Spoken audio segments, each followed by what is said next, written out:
Crowds, music, color, excitement. Who doesn't enjoy a football game? If you're one of the lucky ones able to get a ticket.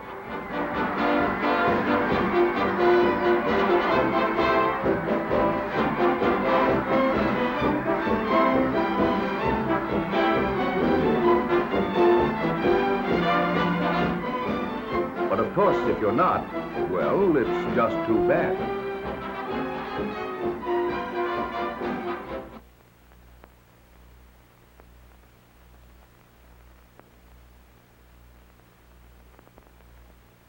Unless you happen to live in some parts of the country where, thanks to the newest marvel of modern science, television, you can just lean back in a comfortable chair in the theater or in your own favorite chair at home, relax and watch the game. Out at the stadium, the television cameramen are seeing to it that you can follow every detail of the game. They're out there on the sidelines following every important piece of action. Cables connect the cameras with the mobile units, which are parked outside the stadium. And from these trucks, the scenes covered by the cameras are relayed to the main television transmitter. Now, let's see what a television studio looks like. It's a mighty busy place when a broadcast is being made from the studio. Great banks of light swivel down to flood the scene. Cameramen wheel in and out to pick up the action from the angle selected by the director.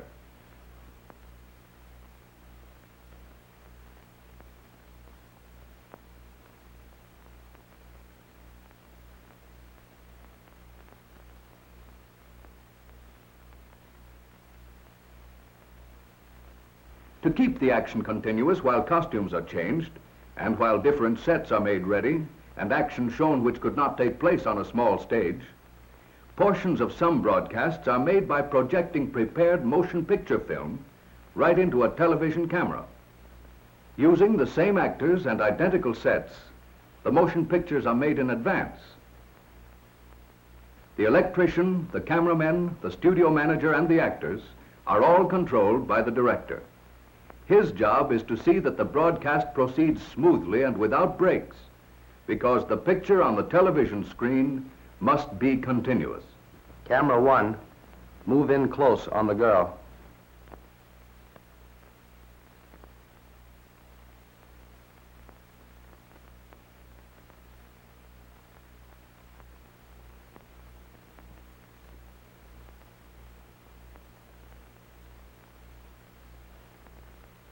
Television and motion pictures are alike, because in both, a series of still pictures is flashed rapidly before our eyes, so rapidly that the memory of each picture lingers long enough so that it blends with the next picture, and the objects in the pictures appear to move. And now let's see what makes a picture a picture. Look closely at this one. Closer still.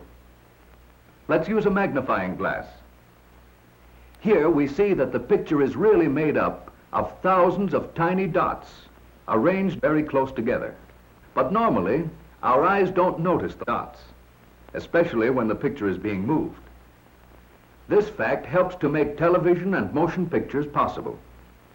Television is simply a way of sending these dots from a transmitting station and putting them together to make a picture on the screen of a receiving set. Here's the way it works.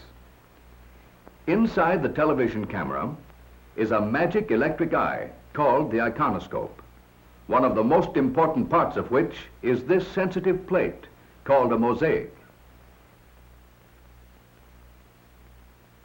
It is a rectangular piece of mica covered with millions of tiny photoelectric cells, arranged something like this. The scenes being televised go through the camera lens and fall on the photoelectric cells. Some of the cells receive lots of light, others very little. Each cell, according to how much light it gets, builds up a corresponding electrical charge. These charges collectively make up an electrical image on the mosaic. These cells with their electrical charges are scanned by a stream of electrons. The scanning beam skips every other line and returns to scan the remainder of the picture, completing 30 pictures a second. Each picture is composed of 525 individual scanning lines.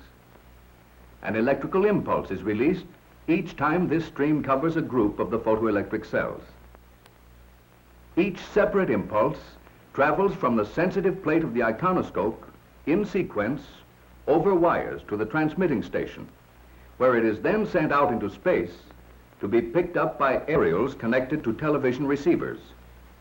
Here, the electrical impulses are carried to another magic tube, called the kinescope, and are used to control another stream of electrons which bombard the face of the kinescope, which is really the viewing screen. When the beam strikes this fluorescent screen, each electrical impulse is changed back to a spot of light. In other words, each spot of light picked up by the mosaic of tiny photoelectric cells in the television camera creates a corresponding spot of light on the receiving screen. It moves back and forth so rapidly, actually more than 2.5 miles per second, that a complete still picture is formed, almost instantaneously. The quick succession of 30 pictures a second produces the apparent motion. That is why the pictures we see on the screen of our television receiver seem to move. Television has come of age. Here, for instance, is a reproduction of one of the first images received on a television screen.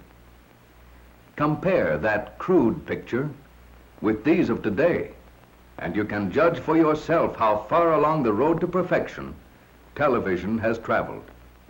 It is bringing entertainment to thousands of people. Through its magic, we are able to enjoy a combination of the radio, motion pictures, and the stage right in the comfort of our own homes, simply by pushing a button and turning a dial. Of course, television can't perform such miracles as this, yet. But perhaps there's no harm wishing that it could.